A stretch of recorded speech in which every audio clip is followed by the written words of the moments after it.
نحمده ونصلي على رسوله الكريم اما بعد فاعوذ بالله من الشيطان الرجيم بسم الله الرحمن الرحيم رب اشرح لي صدري ويسر لي امري واحلل عقدة من لساني يفقهوا قولي. سورۃ الفجر میں آتا ہے والفجر وليال عشر والشفع والوتر واللیل اذا یسر هل في ذلك قسم لذی حجر. قسم ہے فجر کی اور 10 راتوں کی اور جفت اور طاق کی اور رات کی جب وہ چلتی ہے، یقیناً اس میں عقل والے کے لیے بڑی قسم ہے. ابن عباس، ابن زبیر، مجاہد اور ان کے علاوہ بہت سے اگلے پچھلے اسکالرز نے یہی بات کہی ہے کہ ان 10 راتوں سے مراد ذوالحجہ کی پہلی 10 راتیں ہیں. ذوالحجہ کی 2 فضیلتیں ہیں بڑی. ایک یہ کہ حج کا مہینہ ہے، جیسے رمضان روزے رکھنے کا مہینہ ہے تو ذوالحجہ کیا ہے؟ حج کا مہینہ. اور دوسرا یہ کہ حرمت والا مہینہ ہے. رمضان کی فضیلت یہ تھی کہ اس میں قرآن نازل ہوا تھا اور اس میں روزے رکھتے ہیں، اور یہاں پر حج اور حرمت والے مہینے کتنے ہیں؟ کل 4 مہینے ہیں، رجب، ذوالقعدہ، ذوالحجہ اور محرم. اور حج کے مہینے کون سے؟ شوال، ذوالقعدہ، ذوالحجہ کے 10 دن. اس مہینے کی جو فضیلت ہے اس میں خاص طور پر اس کے جو 10 دن ہیں یہ افضل ایام الدنیا ہے، دنیا کے افضل ترین دن، سب سے بہترین دن. رسول اللہ صلی اللہ علیہ وسلم نے فرمایا دنیا کے دنوں میں افضل ترین دن 10 دن یعنی 10 ذوالحجہ کے دن ہے. کوئی دن اللہ کے ہاں ان 10 دنوں سے زیادہ عظمت والا نہیں. ان کی عظمت کو محسوس کیجیے، سمجھیے، ان کو عام دنوں کی طرح ہم نے نہیں گزارنا. حدیث میں آتا ہے کوئی دن اللہ کے ہاں ان 10 دنوں سے زیادہ عظمت والا نہیں، اور نہ ہی کسی دن کا عمل اللہ تعالیٰ کو ان 10 دنوں کے عمل سے زیادہ محبوب ہے. پس تم ان 10 دنوں میں کثرت سے لا الہ الا اللہ، اللہ اکبر اور الحمدللہ کہو. تو ان دنوں میں کرنے والا افضل ترین کام کیا ہے؟ یہ تسبیحات زیادہ سے زیادہ، تحلیل، تکبیر، تحمید. ابن عباس کہتے ہیں کہ رسول اللہ صلی اللہ علیہ وسلم نے فرمایا اللہ تعالیٰ کو کوئی نیک عمل کسی دن میں اتنا پسندیدہ نہیں جتنا ان دنوں میں پسندیدہ اور محبوب ہوتا ہے، یعنی 10 ذوالحجہ. صحابہ نے کہا اللہ کے رسول کیا جہاد فی سبیل اللہ بھی نہیں؟ آپ نے فرمایا نہیں، جہاد فی سبیل اللہ بھی نہیں، مگر جو کوئی شخص اپنی جان اور مال لے کر نکلا ہو پھر کچھ واپس نہ لایا ہو.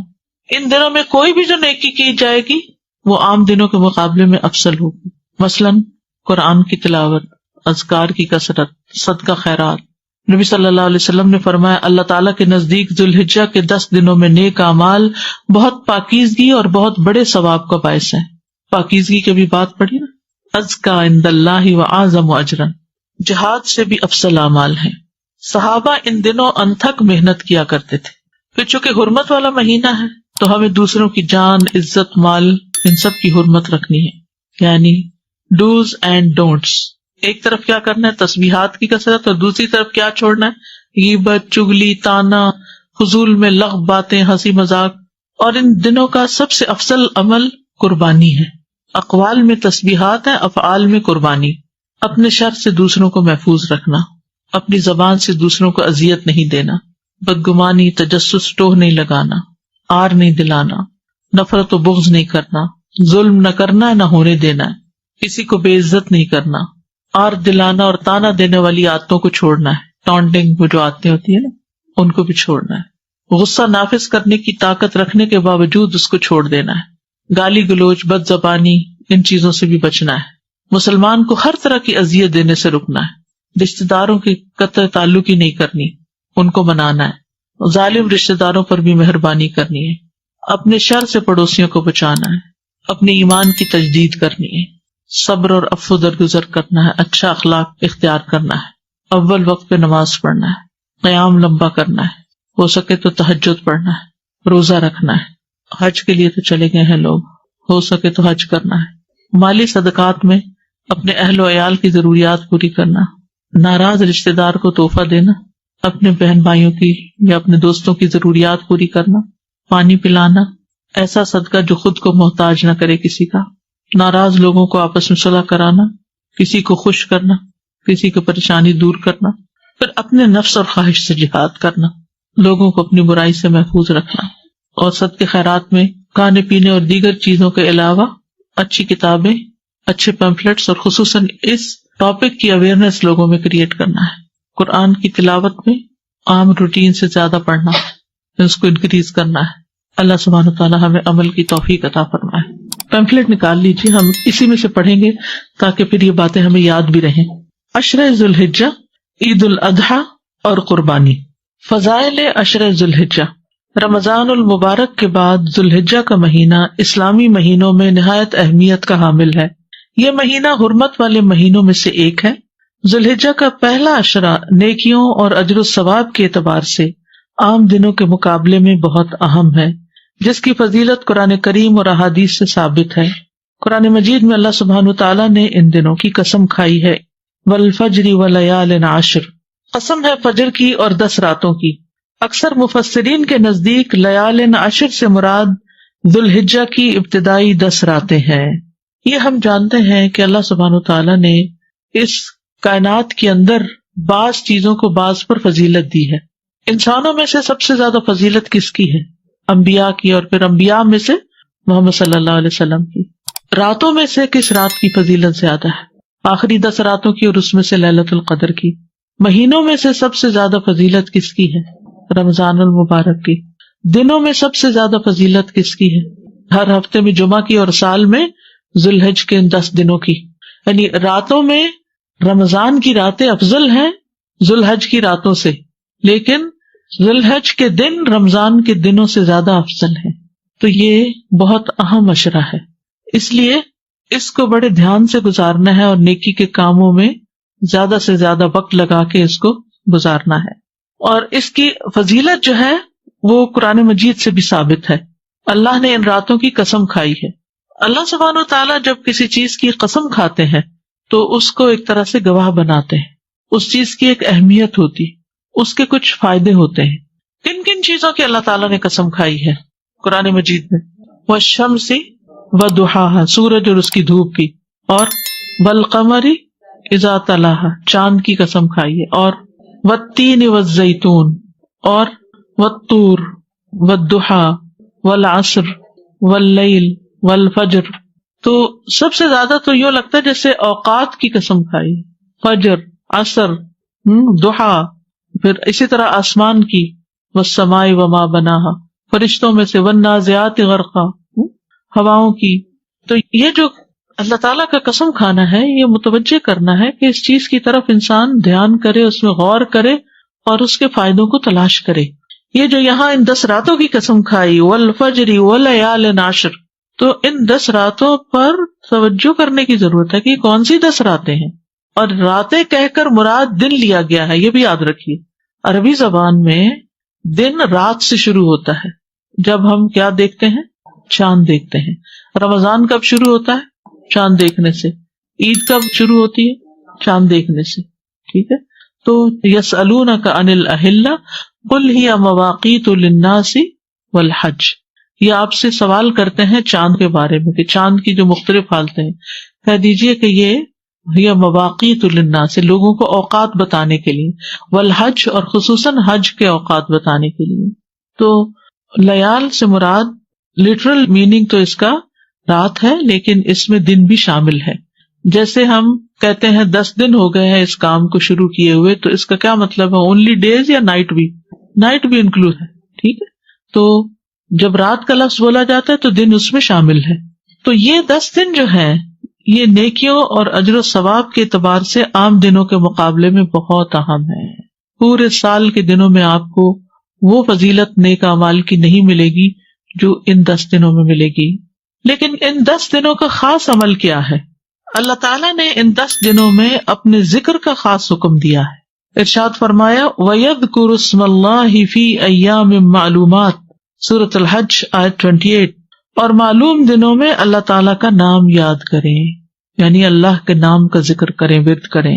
ابن عباس سے روایت ہے کہ ان معلوم دنوں سے مراد عشرہ ذی الحجہ کے 10 دن ہیں، اور ان 10 دنوں میں کیے جانے والے اعمال اللہ تعالیٰ کو دیگر دنوں کی نسبت زیادہ محبوب ہیں۔ ان 10 دنوں میں جو بھی نیکی کا کام آپ کریں گے، آپ اس کا اجر و ثواب زیادہ پائیں گے اور اللہ کی محبت کو پانے کا ذریعہ بن جائے گا۔ کل ہی کسی نے مجھے سوال کیا کہ ہم اللہ کی محبت کیسے پائیں؟ ان 10 دنوں میں زیادہ سے زیادہ نیکیاں کما کے اللہ کی محبت حاصل کریں۔ کیونکہ اللہ تعالیٰ کو یہ بہت پسند ہے کہ لوگ ان 10 دنوں میں اپنی عام روٹین سے ہٹ کر زیادہ نیک کاموں کی طرف متوجہ ہوں. تو اس عشرے کے اندر کیا خاص خصوصیت ہے؟ حج کا دن ہے، عرفہ کا دن ہے.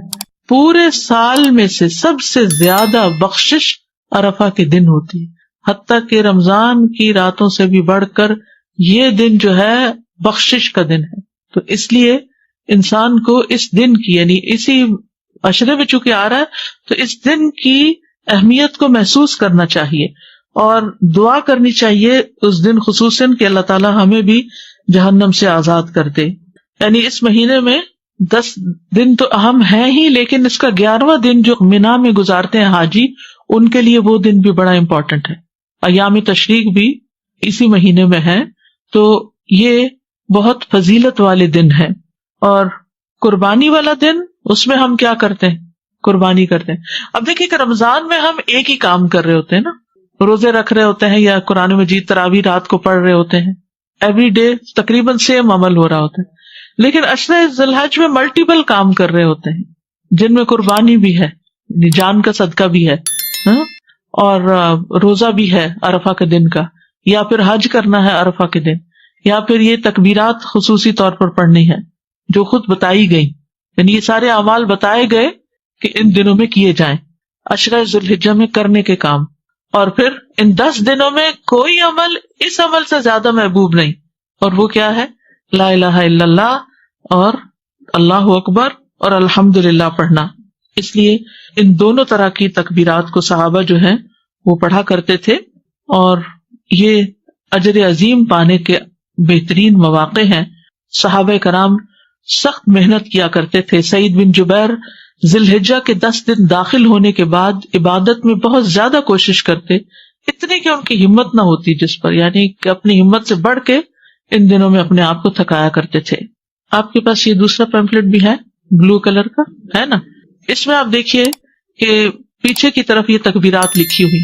آپ یہ کر سکتے ہیں، گھر لے جا کر اس کو اپنے وارڈروب پہ یا اپنے ڈریسنگ ٹیبل پہ یا کسی بھی جگہ جہاں آپ کی نظر زیادہ پڑتی ہے وہاں اس کو چپکا دے. اس کے علاوہ ایک اور کارڈ بھی آپ کو بک اسٹال سے مل جائے گا جس میں صرف تکبیرات لکھی ہوئی.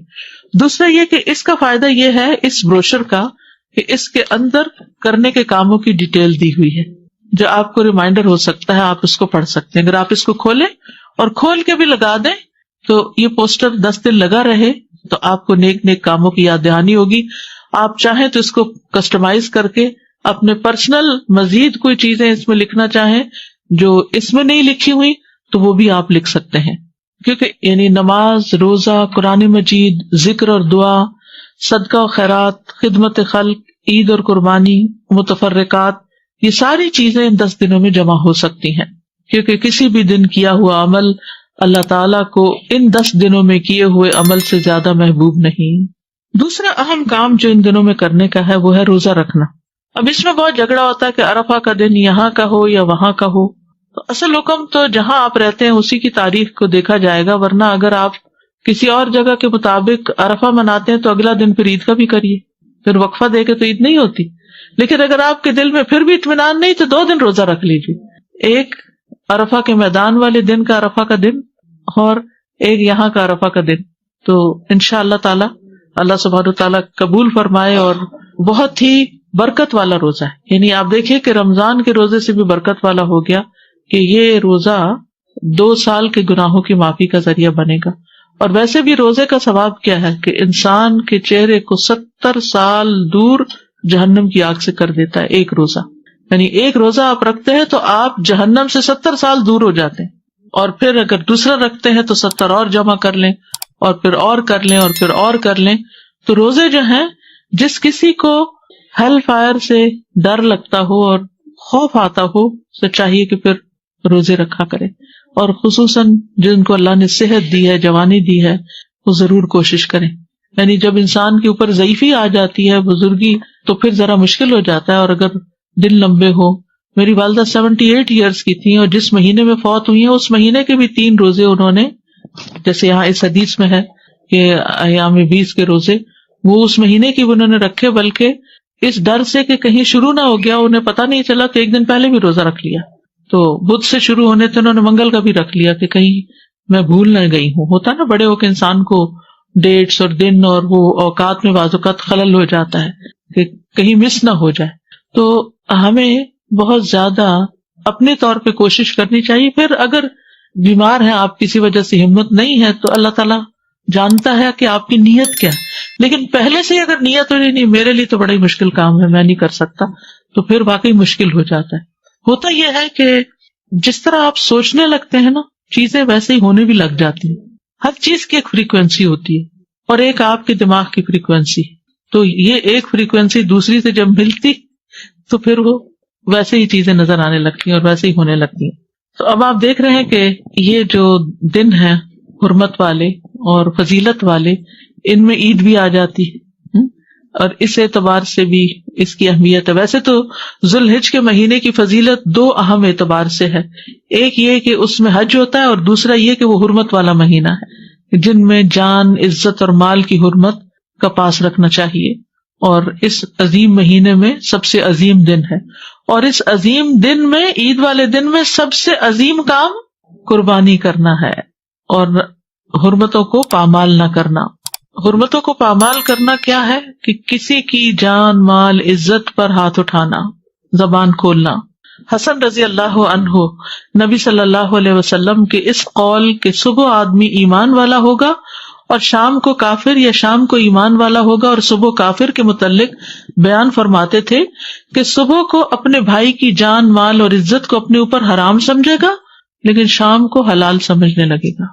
اور اسی طرح شام کو حرام سمجھتا ہوگا اور صبح اس کو حلال کر لے گا. یعنی وہ اس حدیث کا مفہوم یہ بیان کیا کرتے تھے کہ ایک شخص ایمان میں ہے, دوسروں کے بارے میں اچھا گمان رکھتا ہے, شام تک موڈ ہی بدل گیا اور غیبت شروع کر دی یا کوئی الزامات دینے شروع کر دیے. تو اس لیے ان دنوں میں جہاں کچھ کرنے کے کام ہے وہاں کچھ نہ کرنے کے کام بھی ہے. جیسے کل میں نے عرض کیا تھا نا کہ دین مکمل نہیں ہوتا جب تک کہ ہمارے اعمال میں سے کچھ عمل آئے نہ اور کچھ عمل نکلے نہ. ہم بعض اوقات کرنے والے کام تو بہت سے کرتے رہتے ہیں اور نہ کرنے والے کام چھوڑتے نہیں ہیں, جن میں خصوصی طور پر حرمتوں کو پامال کرنا, کسی کی جان, مال, عزت, آبرو. رسول اللہ صلی اللہ علیہ وسلم نے فرمایا ایک مسلمان کی ہر چیز دوسرے مسلمان پہ حرام ہے, اس کا خون, اس کا مال, اس کی عزت و آبرو. اپنے ہر قسم کے شر سے دوسروں کو محفوظ رکھنا چاہیے. نبی صلی اللہ علیہ وسلم نے فرمایا تم میں سب سے بہتر وہ ہے جس سے خیر کی امید ہو. یعنی جب وہ سامنے سے آ رہا ہو تو آپ کہیں کوئی اچھی بات ہی کرے گا, اس کے منہ سے اچھی بات نکلے گی, یہ مجھے ذلیل نہیں کرے گا, یہ میرے ساتھ بدتمیزی نہیں کرے گا, یہ مجھے کوئی ٹانٹ نہیں کرے گا, یہ میرے پہ کوئی چڑھائی نہیں کرے گا, خیر ہی ہوگی اس سے. تو آپ سوچئے کہ ہماری پرسپشن کیا ہے جب ہم کسی سے ملتے ہیں یا دور سے آ رہے ہوتے ہیں تو لوگ ہمیں دیکھ کے کیا فیل کرتے ہیں, اچھا فیل کرتے ہیں یا دے گیٹ اسکیئرڈ کہ پتہ نہیں ابھی کیا ہونے والا ہے, کیا کرے گا, کون سی بات مجھے پرانی یاد کرا دے گا اور کہاں سے تانا دے دے گا. یعنی کچھ لوگوں سے اپنی عزت بچانی پڑتی ہے اور ایسے لوگ کترا کے نکل جاتے ہیں, اور کچھ لوگ ہوتے ہیں کہ جن کے ملنے کا انتظار رہتا ہے کہ وہ آئیں اور ان سے کوئی خیر کی بات سنیں. اور فرمایا سب سے بدتر وہ ہے جس سے کسی خیر کی توقع نہ ہو, کوئی تمہارا بھلا نہ کرو اور اس کے شر سے امن نہ ہو.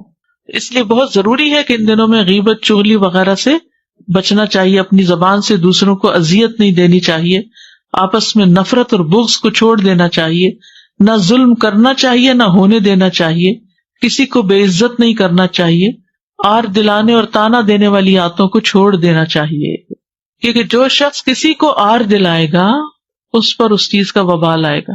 ٹھیک ہے, رسول اللہ صلی اللہ علیہ وسلم نے فرمایا اگر کوئی آدمی تمہارے کسی برے فعل پر جسے وہ جانتا ہے تمہیں آر دلائے تو تم اس عیب کو جسے تم جانتے ہو اسے تانا مت دینا. یعنی کسی نے تمہیں تانا دے دیا ہے تو بدلہ لینے کے لیے تانا نہ دینا, کیونکہ اس چیز کا وبال اس پر ہوگا جو اس نے کی ہے. تو یہ بہت اہم چیز ہے. بالکل جیسے حج کے دنوں میں کیا حکم ہے کہ فلا رفث ولا فسوق ولا جدال فی الحج, کہ گناہ کے کام نہیں, جھگڑا نہیں, بے حیائی کے کام نہیں, پھر گالی گلوچ اور بد زبانی سے انسان کو بچنا چاہیے, ہر قسم کی اذیت سے دور رہنا چاہیے. یعنی جیسے سب کے سامنے تھوک دینا, گلی بازار پہ کوڑا پھینکنا, پیشاب کر دینا کسی کے سامنے, اس طرح کی جو بھی چیزیں دوسروں کو اذیت دینے والی ہیں پھر اسی طرح قطع رحمی کے وبال سے بچنا چاہیے، کیونکہ قطع رحمی کرنے والے کے اعمال قبول نہیں ہوتے، اور جو رشتوں کو کاٹ کے رکھتا ہے یا جھوٹی قسم اٹھاتا ہے وہ مرنے سے پہلے اس کا وبال دیکھ کر رہے گا۔ ظالم رشتہ داروں پر بھی مہربانی کرنی چاہیے، خادموں پر زیادتی سے بچنا چاہیے، پڑوسیوں کو شر سے بچانا چاہیے۔ عید کے دن 2 رکعتیں بس جلدی سے پڑھ کے فوراً لوگ کھڑے ہونے لگتے ہیں، یا تو واپس جانے لگتے ہیں یا پھر ایک دوسرے سے گلے ملنے لگتے ہیں، امام صاحب بول رہے ہیں پرواہ ہی نہیں ہے۔ تو جتنی نماز امپورٹنٹ ہے ایسے ہی یہ نماز کا حصہ ہے، یہ خطبہ بھی سننا لازم ہے، تو اس وقت خاموشی ہونی چاہیے جیسے جمعے کے خطبے میں خاموشی ہوتی ہے، پورے ادب احترام اور وقار کے ساتھ۔ ہوتا یہ ہے کہ بعض اوقات ہم لیٹ پہنچتے ہیں، اسی لیے یہاں یہ بھی لکھا گیا جلدی پہنچے، لیٹ پہنچتے ہیں، راستے میں بیٹھ جاتے ہیں یا گاڑی ڈبل پارکنگ کر کے آ جاتے ہیں تو پھر جلد بازی ہوتی ہے کہ بس سلام پھیریں اور فوراً نکلیں، یا پھر کام پہ جانے کی جلدی ہوتی ہے، تو یہ ان آداب کے خلاف ہے بات، تو اس پر توجہ کرنی چاہیے۔ عید کی خوشی میں سرشار ہوتے ہیں اور سرشاری میں سب کچھ بھول جاتے ہیں، ادب آداب ہی بھول جاتے ہیں کہ کیا کرنا چاہیے کیا نہیں، کیونکہ جس سے مل رہے ہیں اس قدر ایکسائٹیڈ ہیں، گلے مل کر جھولتے رہتے ہیں، اور یہ بھول جاتے ہیں کہ پیچھے کوئی لوگ بھی کھڑے، اور بعض اوقات لمبی لائنیں کھڑی ہو جاتی ہیں ہمارے پیچھے، اور ہم عین دروازے کے بیچ میں کھڑے ہو کر اپنی لمبی چوڑی باتیں اور دن بھر کا پروگرام شیئر کرنے لگتے ہیں کہ آج کہاں جانا ہے۔ تقبل اللہ منا و منکم، اللہ تعالیٰ ہم سے اور آپ سے عبادت قبول فرمائے۔ نماز عید کے لیے ایک راستے سے جانا اور دوسرے سے واپس آنا، ہلکے پھلکے کھیلوں اور اشعار کے ذریعے خوشی منانا۔ جی، بچوں کے ساتھ یعنی خاص طور پر کچھ نہ کچھ ایسا پروگرام رکھا جائے کہ جس سے انہیں محسوس ہو کہ آج خوشی کا دن ہے۔ قربانی جو ہے نا یہ اللہ کا قرب حاصل کرنے کے لیے کی جاتی، لوگ اس میں بڑی لمبی چوڑی بحثیں کرتے ہیں، جس کے پاس 7.5 تولے سونا ہو اس پر قربانی واجب ہے، اور جس کی جاب اتنے پیسوں کی ہو وہ قربانی کرے گا۔ تو اصل بات یہ ہے کہ قربانی اللہ کے قرب کے لیے ہوتی ہے کہ ہم اللہ کے قریب ہوں، اور اللہ کی محبت میں کی جاتی ہے، شکرانے کے طور پر ادا کی جاتی ہے کہ اللہ نے ہمیں نعمتیں دی ہیں، ہم دوسروں کو بھی نعمتوں میں شریک کریں۔ تو اس میں لمبی چوڑی مین میخ نہیں نکالنی چاہیے، اور اگر آپ کے اندر وسعت ہے تو قربانی کر لیں، کیونکہ اصل چیز ہے وسعت، کہ آپ اپنے اخراجات پورے کرنے کے قابل ہیں، اور اگر ایک قربانی بھی سب گھر والوں کی طرف سے ہو جائے تو کافی ہوتی ہے۔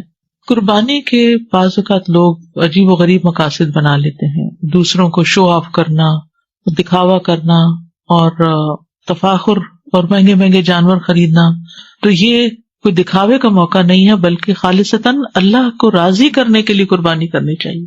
فَصَلِّ لِرَبِّكَ وَانْحَرْ، یعنی اللہ کو نہ خون پہنچے گا نہ گوشت پہنچے گا، خون زمین میں گر جائے گا اور گوشت ہم کھا لیں گے، وہاں کیا جائے گا؟ دلوں کا تقویٰ۔ تقویٰ میں کیا ہے؟ اللہ سے محبت کتنی، اللہ کا خوف کتنا ہے۔ یعنی اس قربانی کی عید کے بعد ہمارے تقویٰ میں کیا اضافہ ہوا، یہ ہے سوال۔ قرب میں کتنا اضافہ ہوا اور تقویٰ میں کتنا اضافہ ہوا، ہم سب کو اپنے آپ سے پوچھنا ہے کہ عشر ذی الحج کے بعد ہماری کیفیات کیا ہیں، اور اگر پہلے حال سے بھی گئے ہیں صرف پکنک بنا کے اور باربیکیو کر کے ادم شور ہنگامہ، تو پھر ہم نے اصل مقصد تو کھو دیا۔ تو اس لیے آپ کو یہ جو گفٹ دیا گیا ہے، تو جب کسی کو گفٹ دیا جائے تو اس کو کیا کرنا چاہیے؟ اس کو استعمال بھی کرنا چاہیے اور واپس بھی کرنا چاہیے۔ جی، اذا حییتم بتحیۃ فحیوا باحسن منھا وردوھا، تو جنہوں نے آپ کو گفٹ دیا ہے، جنہوں نے بھی دیا ہے، وہ چاہتے ہیں کہ آپ ان کے ثواب میں اضافہ کرتے ہوئے اس کو کسی کے ساتھ شیئر کریں، گھر والوں کے ساتھ اس کو شیئر کریں۔ آپ یہ بھی کر سکتے ہیں کہ گھر والوں کو اکٹھے بٹھا کے تھوڑا تھوڑا انہیں سے ریڈ کروا لیں، اگر اردو آتی نہیں آتی تو خود ان کو پڑھ کے سنا دیں، یا اس کا انگلش بھی ہے وہ ان کو سنا دیں۔ اس کا فائدہ کیا ہوگا کہ سب کو ریمائنڈر ہو جائے۔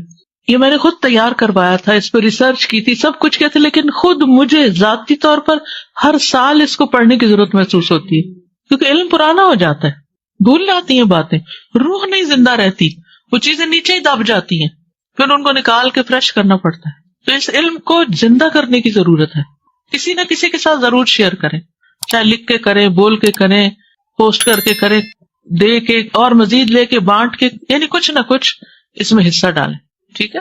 اور اگر آپ ساری کائنات پر غور کریں تو ہر چیز کچھ نہ کچھ قربانی کرتی ہے۔ اب جیسے ایک درخت ہے، کتنی تکلیفیں اٹھا کے وہ سردی گرمی میں کھڑا رہتا ہے، پھلوں کا بوجھ اٹھاتا ہے، لیکن وہ پھل سارے خود کھا جاتا ہے۔ کون کھاتا ہے وہ پھل؟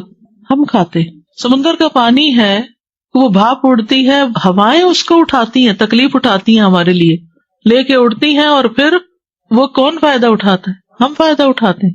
ہر چیز قربانی کر رہی ہے، اپنے اپنے طریقے سے کر رہی ہے، اور ایک ہم ہے کہ ہر چیز لے کے بیٹھے ہوئے، علم لے لیتے ہیں وہ لے کے بیٹھ جاتے ہیں، اللہ مال دیتا ہے وہ لے کے بیٹھ جاتے ہیں، کوئی اور چیز اللہ ہمیں دیتا ہے شیئرنگ کا نہیں سوچتے.